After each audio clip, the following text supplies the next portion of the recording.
Et voilà, nous allons dans la deuxième partie qui est l'étape analytique. Comme le mot peut l'indiquer, en fait, c'est au niveau de cette étape que nous devons maintenant traiter l'échantillon. L'échantillon a été bien prélevé, bien étiqueté et maintenant l'échantillon est au laboratoire.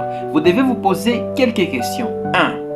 Est-ce que vous avez les matériels adéquats? Avant d'effectuer une analyse, vous devez vous rassurer que tous les équipements que vous allez utiliser tout au long de l'analyse sont conformes et à bon état. Par exemple, vous n'allez pas faire une analyse au microscope alors que vous savez que votre oculaire ou bien votre objectif a un problème. Vous devez faire une amplification, par exemple pour faire la PCR, tout en sachant que votre thermocyclaire a un problème. Voyez-vous, c'est super important.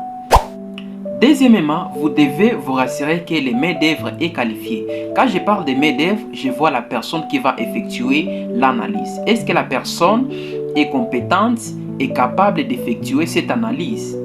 Voyez-vous, vous devez vous rassurer que la personne qui effectue cette analyse est conforme et il a la capacité de le faire. Parce que vous pouvez avoir un bon équipement, mais si la personne n'est pas bien formée et bien instruite pour effectuer cette analyse, eh bien, il y aura des problèmes pendant l'analyse. Et troisièmement, vous devez vous rassurer que les résultats que vous avez fournis est bon. Et là, pour faire ça, vous devez respecter la procédure. Avant d'effectuer une analyse, vous devez vous rassurer que la procédure est bien maîtrisée. Et toujours avoir la procédure à côté de soi. Au laboratoire, on n'est pas obligé de bloquer toutes les étapes.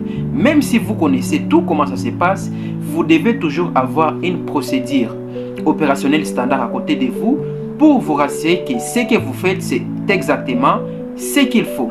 Si vous respectez ces trois éléments que je viens de vous parler, votre étape analytique va bien se passer. Alors, pour la troisième partie, qui est l'étape post-analytique, on se retrouve à très bientôt. Allez, ciao!